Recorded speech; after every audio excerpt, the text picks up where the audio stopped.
소돔 왕이 아브라함에게 이르되 사람은 내게 보내고 물품은 네가 가지라.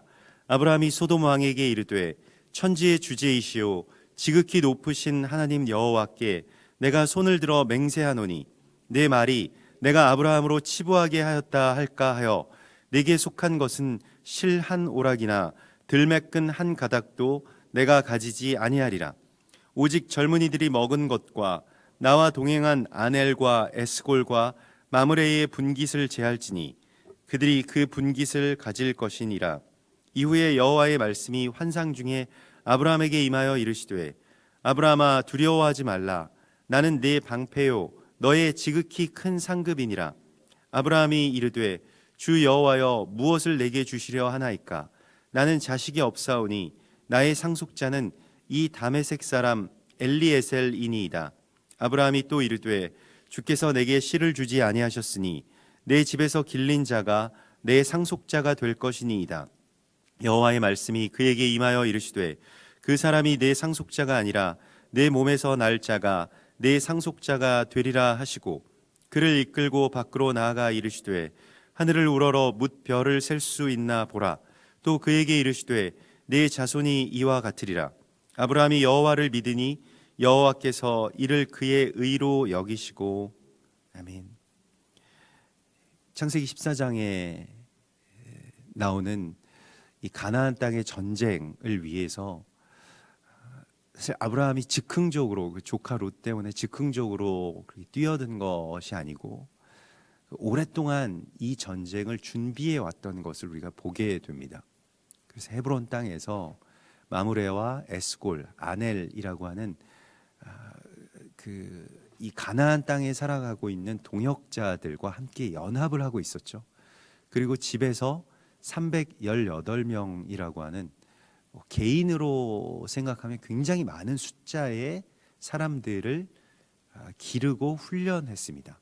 우리가 어제도 나누었던 것과 같이 이 집에서 길리고 훈련된 자라고 번역된 이 14장 14절의 말씀은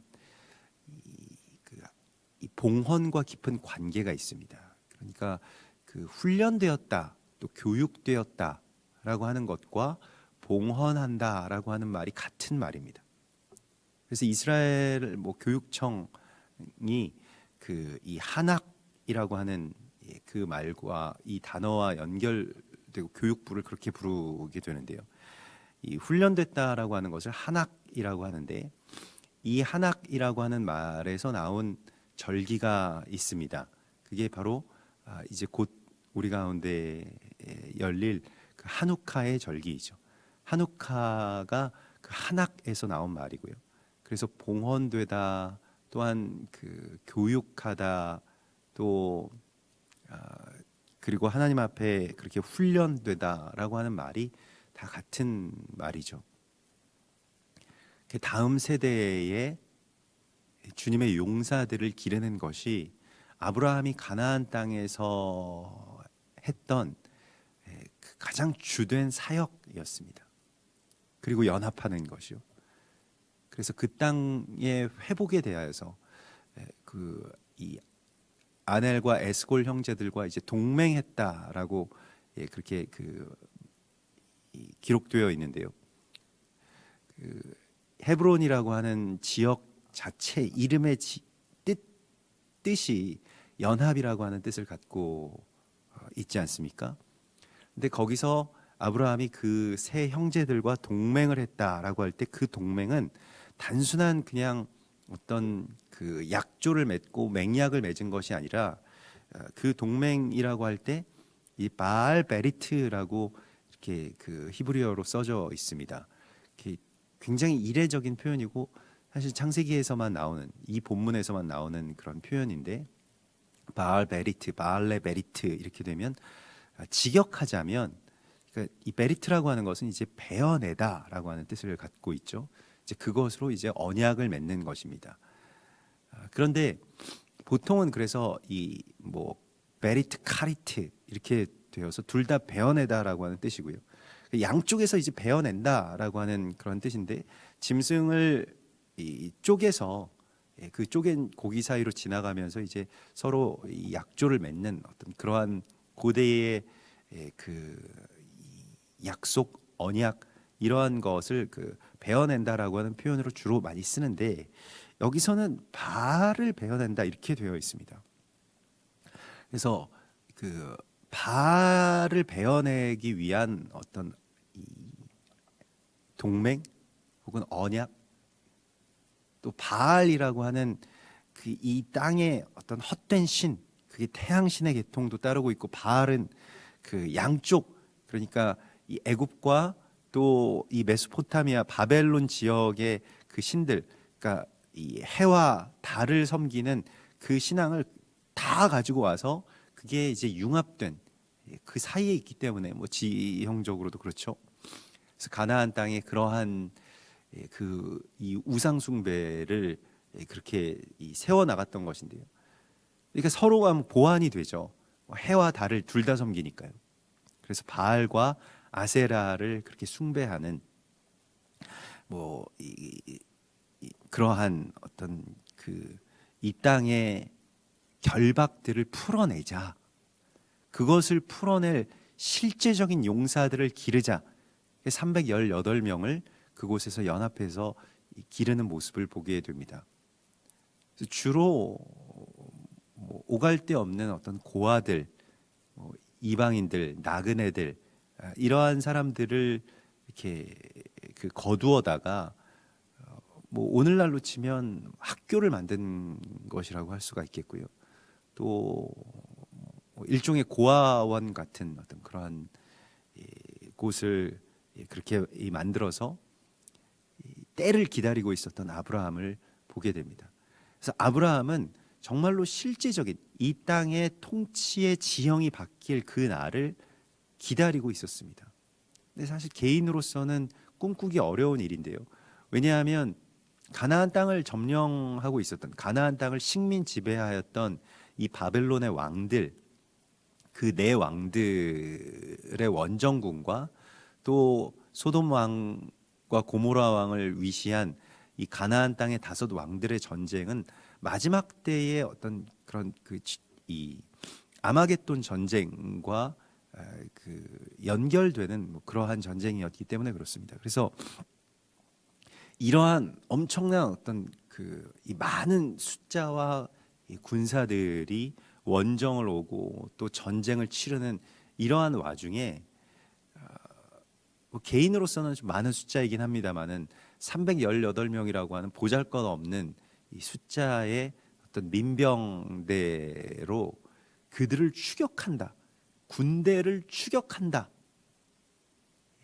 이 개인이 군대를 추격한다라고 하는 것이 있을 수 있는 일이겠습니까? 그런데 이 단까지 추격해서 그곳에서 그 조카 롯과 이 재물들과 부녀와 친척을 다 찾아오게 되고, 아브라함이 그돌라오멜과 그와 함께 한 왕들을 쳐부수고 어디까지 가냐면 다메섹 왼편 호바까지 쫓아가서 정말로 완전히 다 이 땅 가운데서 그 바벨론 왕들의 통치를 몰아냅니다. 이 그돌라오멜이라고 하는 것은 굉장히 악한 이름인데, 하나님은 너희를 저주하신다, 하나님은 너희를 심판하신다라고 하는 뭐 심판과 저주를 그렇게 이 하나님의 속성으로 선포하고 거기에 자기가 대리자임을 그렇게 자처하는 어떤 그 심판의 왕을 자처하는 그런 적그리스도의 원형이었습니다. 근데 이 그돌라오멜을 이 가나안 땅에서 끊어내야 된다. 그돌라오멜의 속성을 또 그들의 어떤 영적인 뿌리를 누구보다도 잘 알고 있는 사람이 아브라함이었습니다. 왜냐하면 아브라함은 그쪽에서 자랐기 때문이죠. 바벨론 지역에서 자란 사람이었기 때문에 그돌라오멜이 어떤 영적인 배경을 갖고 이 땅을 통치하고 그것이 얼마나 이 땅에 결박이 되는지를 잘 알고 있었던 사람이었습니다. 그래서 이것을 풀어내었고요. 또 이것을 풀어내기 위해서 실제적으로 준비했던 것을 우리가 보았습니다. 근데 그때 이제 그곳에서 전쟁을 다 마치고 돌아오는 길에 이건 어마어마한 어떤 기적이 일어나는 것이죠. 318명으로 그 수가 명시되어 있지는 않습니다만은 적어도 수만 명 혹은 수십만 명이 될 그 대적의 군대를 그 멸절하고 돌아왔다라고 하는 것은 엄청난 이야기인데, 사실 그 비교가 되지 않는 어떤 이 적들을 추격하는 그 이야기, 그 반전되고 역전되는 어떤 그러한 이야기가 이스라엘 역사 가운데 계속 반복되는 것을 우리가 보게 됩니다. 여호수아의 군대들도 그렇고 나중에 기드온의 군대도 그렇고 기드온의 300용사와도 연결되는 그 이야기가 되겠죠. 오늘날의 그 현대에서 일어났던 1970년대에 일어났던 그 3차에 걸쳐서 그 승리한 중동 전쟁의 이야기도 마치 전설을 듣는 것처럼, 오히려 성경에 나와 있는 그 전쟁의 기록보다도 더 믿기가 어려운 그런 전쟁사들을 이 중동 전쟁 가운데서 이스라엘을 가운데에 두고 펼쳐졌던 그 전쟁을 통해서 우리가 보게 됩니다. 그리고 그러한 전쟁들이 있을 때 어떤 한 세대의 마지막 그 징조들과 또 그 징조들 안에서 많은 어떤 영적인 지형들이 변하는 것을 우리가 이제 보게 됩니다. 그래서 1970년대에 이스라엘 땅에 전쟁이 있고요. 그리고 전 세계가 어떤 영적인 변화를 맞게 됩니다. 이스라엘은 어떤 영적인 지표를 나타내기 때문에 지금 현재 이스라엘과 유대인들이 어떻게 살아가느냐라고 하는 것이 오늘날 열방의 모습과 또 교회의 상태를 그대로 반영한다고 할 수가 있겠습니다. 그런데 그 전쟁에서 승리하고 돌아온 아브라함에게 소돔 왕과 또 그 멜기세덱이 동시에 오죠. 그래서 소돔 왕이 먼저 와서 사회 골짜기에서 그를 영접하였고, 또 멜기세덱은 갑자기 등장하는 어떤 왕입니다. 그래서 살렘 왕 멜기세덱이라고 불리우는 사람이 떡과 포도주를 가지고 나오는데, 소돔 왕은 전리품들을 다 아브라함이 가져야 된다라고 아브라함을 칭송합니다. 그런데 살렘 왕 멜기세덱은 떡과 포도주를 가지고 나오고, 또 아브라함은 이 멜기세덱에게 11조를 그렇게 바치게 됩니다. 그러면서 이 멜기세덱의 이야기가 펼쳐지게 되는데, 사실 멜기세덱에 관해서는 현재까지도 유대인들에게는 그저 미스테리로 남아 있습니다. 멜기세덱에 관한 것을 그 어떤 랍비도 제대로 설명하지 못합니다. 많은 랍비들이 뭐 여기에 대해서 간혹 이야기를 하곤 하는데, 왜냐하면 그 멜기세덱이라고 하는 그 이 인물에 대한 그 이후에 어떤 그 말씀은 시편 110편 4절에 유일하게 한 구절 남아 있는데요. 여호와는 맹세하고 변하지 아니하시리라. 이르시기를 너는 멜기세덱의 서열을 따라 영원한 제사장이라 하셨도다. 이렇게 말씀을 하십니다. 그래서 멜기세덱의 반차, 멜기세덱의 서열이라고 하는 새로운 서열에 대한 말씀을 주십니다. 이것은 그 율법과 토라, 또 제사장 중심의 신앙 안의 그 구조와 틀 안에 갇힐 수밖에 없었던 유대인들에게는 아직도 해석되기가 좀 어려운 이야기입니다. 이게 멜기세덱의 서열은 그럼 뭐냐? 이렇게 이야기를 해서 단순히 그 미드라시의 해석에서는 그 멜기세덱은 멜기세덱의 이 서열이라고 하는 것이 아마도 멜기세덱이 그 노아와 셈 계통의 그러한 그 자손일 것이다, 이렇게 이야기를 합니다. 그래서 오늘날에도 뭐 이 유대인 랍비들이 해석할 때 또 그 메시아닉 유대인들도 이 해석에 대하여서 이렇게 이야기하곤 하는데요. 이 멜기세덱이 셈의 후손이고 아담에서부터 이어지는 아담, 셋, 에노스 이렇게 노아 또 노아의 아들인 셈 이렇게 이어지는 그 어떤 동산지기들의 사명이 이 곧 제사장의 사명이라는 것입니다. 그러니까 하나님의 땅을 약속의 땅을 지키고요. 거기에서 하나님께 드리는 이 거룩한 제단을 지키는 어떤 그 계통의 제사장들이 계속 있었다는 것입니다. 그러니까 아담은 다른 말로는 제사장의 사명을 받은 것이죠. 그래서 제사장이 어떤 그 영적인 일들뿐만이 아니라 이 실제적인 통치를 같이 하는 그 왕 같은 제사장의 원형이 바로 멜기세덱에게 있게 됩니다. 그리고 그 멜기세덱이 이제 이 살렘 그러니까 평강의 왕이라고 하는 그런 이름을 갖고 있고 또 그 이 제덱이라고 하는 이 멜카이 뭐 제덱 이렇게 되면은 이제 의의 왕이라는 뜻이거든요. 그래서 의의 왕, 평강의 왕. 우리는 뭐 너무나도 자연스럽게 멜기세덱이 예수아이심을 그렇게 알겠습니다만은 지금도 유대인들에게는 아직 그 예수아의 이름이 가려져 있기 때문에 멜기세덱을 잘 알아보지 못하죠. 그래서 멜기세덱에 대한 그 구절들이나 어떤 자료들이나 해석들을 의외로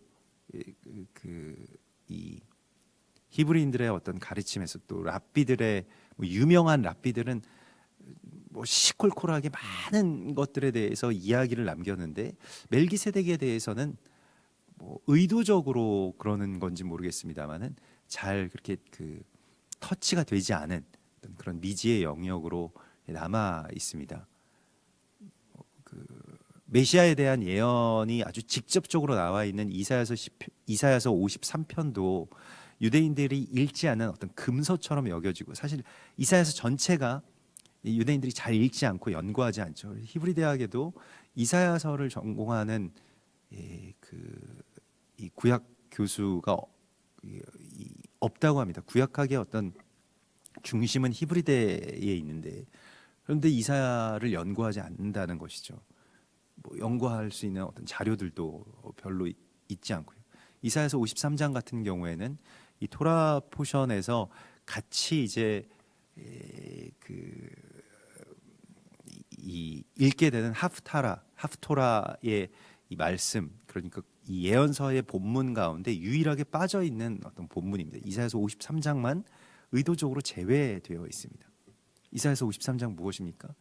그는 질고를 받고 또 그가 채찍에 맞음으로 우리가 나음을 입고 그가 고통을 받음으로 우리가 그 자유를 얻었도다라고 하는 그 놀라운 예수와의 십자가에 대한 이야기고요. 뭐 그래서 뭐 최근에 몇 개 어떤 영상들을 보게 되었는데 메시아닉 유대인들이 정통 유대인들을 찾아가서 이사야서 53장 혹시 아시냐? 읽어본 적 있냐? 읽어본 적이 없다. 한번 우리 같이 읽어보자. 이건 이 타낙에 나온 말이다. 그러니까 이 하나님의 말씀, 율법책에 나와 있는 말씀이기 때문에 그들도 부정하지 않는데 읽어보지는 않았다는 거예요. 놀랍게도. 그래서 같이 이사야서 53장을 쭉 읽고 이야기를 나누면서 이분 누구라고 생각하느냐? 채찍에 맞고 질고를 알고 고통을 받은 그러한 그렇게 그려진 메시아에 대해서 이제 증거하는 또 그렇게 전도하는 그러한 영상들을 본 적이 있는데요. 오늘 멜기세덱이라고 하는 이 의의 왕에 대하여서 우리는 뭐 신약에서도 아주 자세한 주석을 볼 수가 있습니다. 아마도 저는 뭐 바울이 히브리서를 썼다라고 아직도 생각을 하고 있는데요.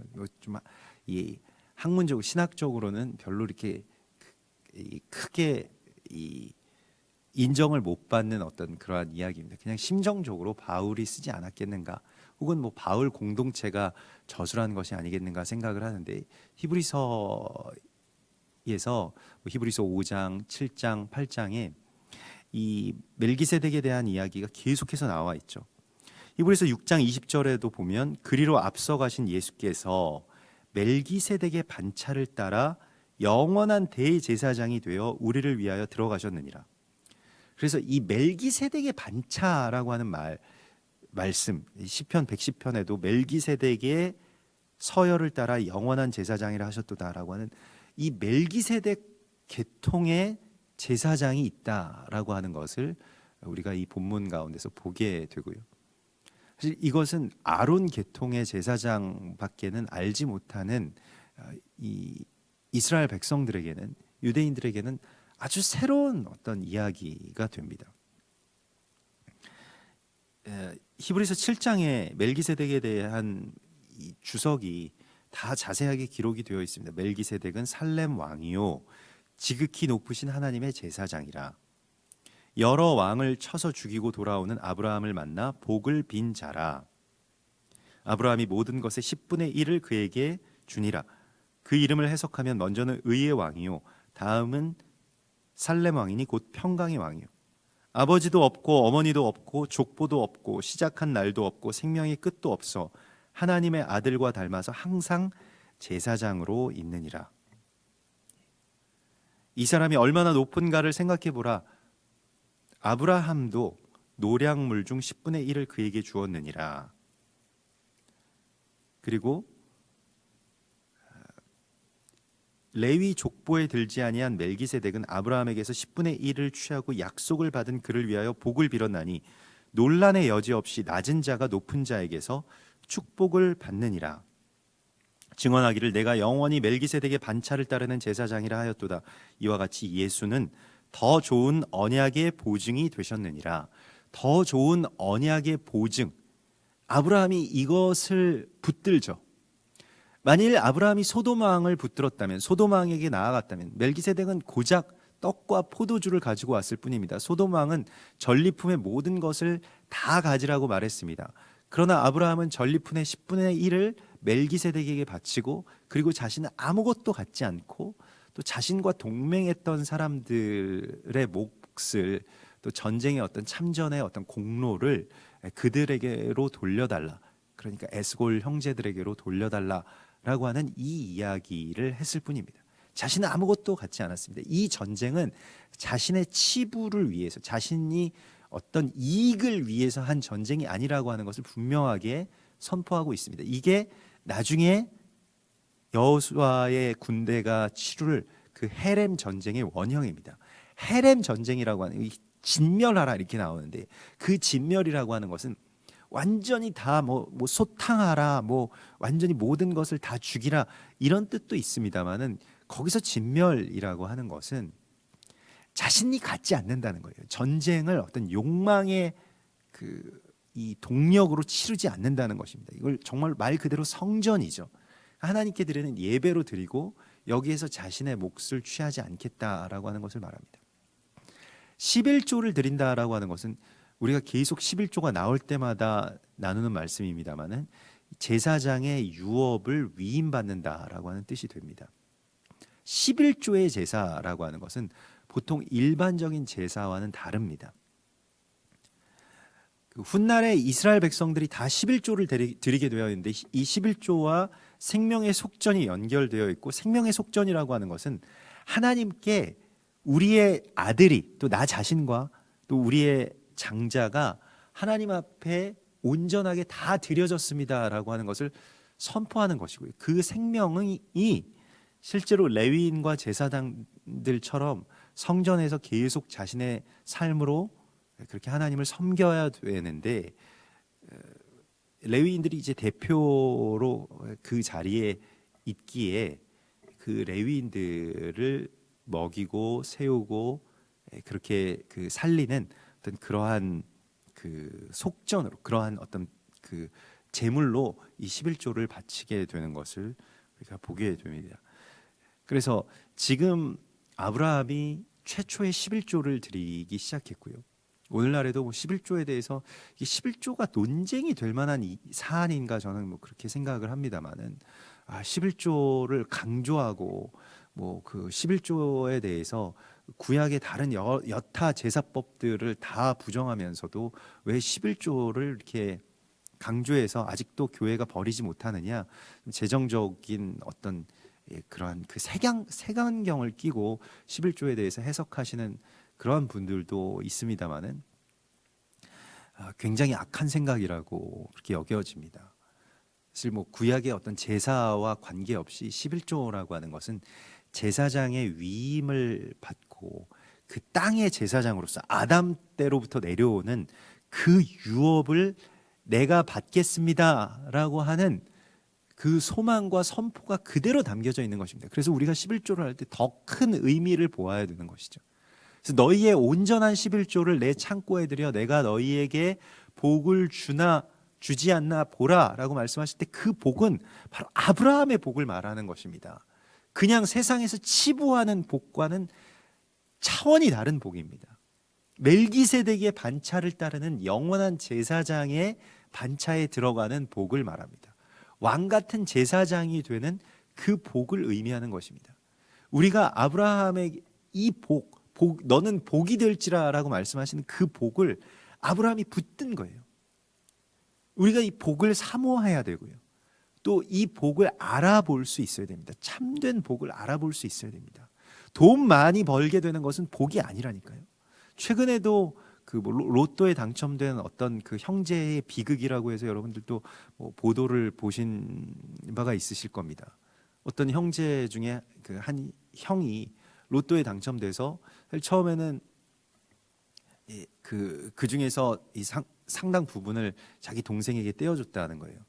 그래서 동생은 집을 사고 그 돈을 가지고 집을 사고 자기는 그 돈으로 사업을 했는데 사업이 잘 되질 않아 가지고 식당을 차렸는데 식당이 이제 망하게 되고 또 빚을 지게 되고 뭐 자기 집도 빼앗기게 되고 이런 상황이 되는 동생은 집을 사놨던 동생은 집값이 올라가지고 그래서 그 집을 좀 다시 좀 내놔라. 다시 좀 도와달라. 나도 살기가 어려워졌다. 동생이 이제 거절하니까 동생을 죽이는 그런 사건이 있었죠. 이게 뭐 동화에서 나온 이야기가 아니라 실제 2019년 한국 땅에서 벌어진 일입니다. 동생이 정말로 사망했습니다. 그 형은 감옥에 가게 되었고요. 로또 당첨 때문에 그렇게 된 겁니다. 대적이 뭐 한 가정을 파멸시키기 위해서 또 한 교회를 파멸시키기 위해서 한 개인을 파멸시키기 위해서 이 금덩어리를 던져줄 때가 있죠. 엄청나게 주의해야 되는 그러한 시간입니다. 그러니까 아브라함은 정말로 자기 생전에는 만져볼 수도 없었던 규모의 재물들을 가질 수 있는 기회를 그냥 내려놓죠. 그리고 11조를 드리는 것입니다. 이 11조라고 하는 것은 자기 재정에 대한 돈을 사랑하는 그 어떤 욕망에서 떠나는 첫 걸음이 됩니다.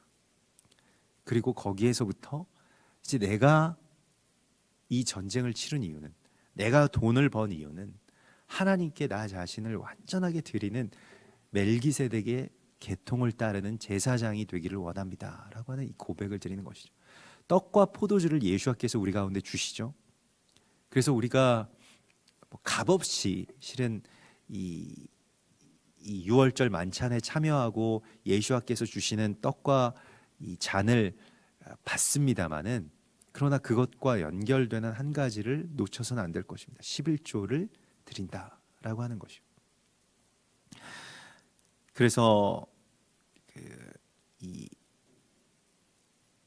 하나님 앞에 이 소돔 왕을 쫓아가지 않고 지극히 높으신 그 하나님의 복을 받는 이 아브라함의 지혜를 또 그러한 복에 대한 어떤 그 간파를 우리도 간파하기를 하나님께서 원하십니다.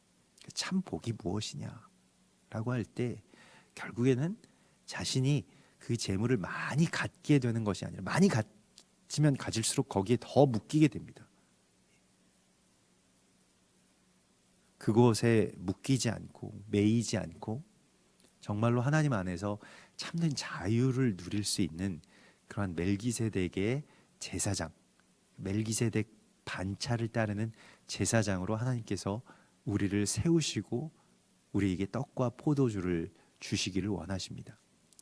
그래서 우리가 이 멜기세덱의 반차를 따르는 제사장으로서 서게 되었는데 사실 오늘 15장의 말씀에 보면 이후에 여호와의 말씀이 환상 중에 아브라함에게 임하시게 되죠. 그래서 아브라함아 두려워하지 말라라고 말씀을 하십니다. 현실을 직면해 보면 다시 일상으로 현실 가운데로 들어오게 되면 아브라함에게 있어서는 엄청난 공포가 밀려오는 거예요. 왜냐하면 이 소돔 왕을 위시한 이 땅의 왕들이 그돌라오멜과 그 바벨론 왕들, 그러니까 더 큰 왕들에게 반란을 일으켰다가 13년 만에 반란을 일으켰다가 실패한 그 전쟁에서 아브라함이 고작 318명을 데리고 뛰어들었는데 그들이 이제 쫓겨났습니다마는 그냥 가만히 있을 왕들이 아닌 것이죠. 사실 당시의 왕들은 매해 어떤 그 원정 시즌이 되면 군대를 조직해서 나아가서 원정을 해서 이 노량물들을 가지고 와서 궁전을 세우고 뭐 이 도시를 부강하게 해야 될 어떤 그러한 사명이 있었습니다. 그래서 왕들에게 당시 고대의 왕들에게 바벨론 지역의 왕들에게 가장 중요한 일은 원정 전쟁이었습니다. 그게 나중에 뭐 이 그리스와의 전쟁과도 다 연결되는 그런 전쟁이죠. 그렇기 때문에 그렇게 패퇴하고 돌아간 이 그돌라오멜과 그 나머지의 이 세 왕들이 다시 돌아와서 자신을 치게 될 때에는 정말로 죽을 거다라고 하는 생각을 하게 됐습니다. 그때는 뭐 기습을 해서 이 318명의 어떤 특공대가 그렇게 어떻게 요행으로 운 좋게, 물론 뭐 하나님이 도우셔서 그렇게 됐겠지만 다시 실제로 전면전을 할 때 이 300명, 고작 300명 되는 이 어린 병사들로, 사병들로 그 군대를 대적할 수 있을까? 실제로 생각해 보면 이게 막막한 이야기이거든요. 현실과 맞닥뜨린 아브라함에게 하나님께서는 두려워하지 말라라고 말씀하십니다. 우리가 현실의 상황들을 생각해 보면 불가능한 일들과 또 두려운 일들로 휩싸여 있죠. 사실 그것은 팩트입니다만은, 그러나 주님이 이렇게 말씀하십니다. 내가 너의 방패요라고 말씀하십니다. 그래서 내가 너를 보호할 것이다. 군대가 너를 보호하는 것이 아니다. 내가 너의 방패다. 그리고 내가 너의 상급이다라고 말씀을 하십니다. 아브라함은 모든 상급을 다 포기했죠. 자신은 한 푼도 가지지 않겠다라고 맹세를 하고 정말로 갖지 않았습니다. 만일 그 전리품을 가지고 더 많은 돈을 가지고 더 많은 사병들을 키웠다라고 한다면 마음만큼은 좀 든든했을 것 같습니다. 근데 그 상급도 포기하고, 그래서 그냥 아브라함은 여전히 그대로인 상태인데 하나님께서 내가 너의 방패고 내가 너의 큰 상급이라고 말씀을 하십니다. 우리가 이것을 받아들일 수 있을까요? 우리가 상급을 바랄 때 어떤 상급을 바랍니까? 하나님께서 우리 가운데 주시는 큰 상급에서 하나님이 이렇게 말씀하신다면, 내가 너의 상급이다 라고 말씀하신다면요, 우리도 좀 그런 것에, 이게 직접적이고 물질적인 것에 많이 길들여져 있기 때문에 실제로 무언가 나에게 가시적인 어떤 그 재물들이 보이지 않고 또 그런 이익이 보이지 않으면 그걸 내 상급이라고 잘 받아들이기가 참 어렵죠. 하나님이 나의 상급이다 이렇게 말씀하실 때요. 그런데 정말로 주를 사랑하고 주께 갈급하고 주께 이와 같이 드리는 이 삶 자체가 우리에게 있어서 상급인 것입니다. 우리가 이것을 알아야 됩니다. 그러니까 다른 상급보다 가장 귀한 상급은 하나님이신 거예요. 우리가 하나님 믿게 된 겁니다. 예수와를 따르게 된 것이고요. 성령께서 우리 안에 거하시는 것, 그거보다 더 큰 상급이 우리에게 어디 있겠습니까? 뭘 더 바랄까요? 무엇이 우리에게 더 큰 가치가 되겠습니까? 그러니까 이것이 우리의 상급이라고 하는 것을 알고 또 그걸 인정하고 받아들이고 누리는 것 자체가 복입니다. 복 있는 사람은 그래서 악인들의 길을 따르지 아니하고 죄인들의 자리에 서지 아니하고 오만한 자의 자리에 앉지 아니하고 오직 여호와의 율법을 즐거워하여 그 율법을 주야로 묵상하고 가장 즐거워해야 될 것, 가장 기뻐해야 할 것을 아는 그 기쁨, 또 그러한 복을 우리로 누리라고 말씀을 하시고 있습니다. 이걸 깨닫고 또 이걸 누리고 이것에 대해서 늘 감격하고 기뻐하고 또 이것을 항상 구하는 것이, 그것이 우리에게 복입니다. 그래서 내가 너의 상급이다. 내가 너의 방패다. 현실은 좀 녹록치 않은 어떤 현실에 우리가 맞닥뜨리고 있습니다마는 주께서는 그 현실을 뛰어넘는 어떤 하나님의 언약을 주시죠. 그래서 아브라함이 이제 이렇게 기도합니다. 주 여호와여, 무엇을 내게 주시려 하나이까? 나는 자식이 없사오니 나의 상속자는 이 다메섹 사람 엘리에셀이니이다. 생각해 보면 그 자신은 이제 자식도 없고요. 계속 하나님이 뭐 이곳에서 번성하게 될 것이고 이 하늘의 별처럼 그렇게 많을 것이고 많은 사람들이 너로 인해서 복을 받게 될 것이다라고 말씀을 하셨는데, 이 현실적으로는 아무것도 없죠. 다메섹 사람 엘리에셀 뿐입니다. 자기 이 사병 집에서 길리운 자 중에 자기가 거둔 어떤 식솔 가운데 한 사람을 자기 아들처럼 생각하고 있는 아브라함을 보게 됩니다. 그리고 주께서 내게 씨를 주지 아니하셨으니 내 집에서 길린 자가 내 상속자가 될 것입니다 라고 그렇게 말씀을 하시는데요. 갈라디아서 3장 16절에 보면 이 약속들은 아브라함과 그의 자손들에게 말씀하신 것인데 여럿을 가리켜 그 자손들이라 하지 아니하시고 오직 한 사람을 가리켜 내 자손이라 하셨으니 곧 그리스도라. 그래서 아브라함의 자손, 내 몸에서 나올 내 자가 내 상속자가 되리라. 오늘 4절의 말씀이죠. 내 몸에서 날 자가 내 상속자가 되리라 라고 하시는 말씀을 주시면서 하늘을 우러러 뭇별을 셀 수 있나 보라 라고 말씀하시는 하나님의 이 약속이 펼쳐집니다. 내 자손이 이와 같으리라. 현실은 그렇지 못했습니다. 현실은 아브라함이 사는 생애 가운데 가장 불안하고 불완전하고 실제로 아무 일도 일어나지 않은 그런 현실이었습니다. 아들이 이제 더 이상 실제로 자신의 아내인 사라가 아들을 낳을 것이라고 하는 소망은 점점 다 희박해져 가는 그러한 이 메마른 이 꿈, 그리고 좌절된 어떤 현실 속에서 아브라함이 그저 낙심하고 또 두려움 가운데 휩싸여 있을 때에 하나님께서 그에게 오셔서 너는 두려워하지 말라라고 하는 말씀을 주십니다. 그것은 오늘 우리에게 주시는 말씀이기도 합니다. 주께서 우리를 보호해 주시겠고 또 우리와 함께 해주시겠다. 이것은 그저 종교적인 교회에 오면 늘상 듣게 되는 어떤 종교적인 수사가 아닌 하나님의 약속입니다. 하나님께서 우리에게 이와 같이 오셔서 실제로 아브라함의 이 방패의 언약, 이 거룩한 언약의 부르심 가운데 부르시는 것입니다. 그런데 중요한 것은 이 믿을 수 없는 현실의 많은 증거들로는 믿을 수 없는 이 이야기를 아브라함이 믿습니다. 그래서 아브라함이 여호와를 믿으니 이게 아브라함의 복입니다. 에베소서 2장에서 이 아브라함의 믿음에 대해서 이 믿음은 자기 안에서 나오는 것이 아니라 하나님으로부터 주어지는 선물이라고 말씀을 하십니다. 상황이나 정황들이 그렇지 않다고 하더라도 하나님이 말씀하신 그 말씀을 뭐 때로는 교회 오면 늘 듣는 말 아니야? 하나님 늘 이렇게 말씀하시고 위로하시려고 하시는 그런 말씀 아닐까?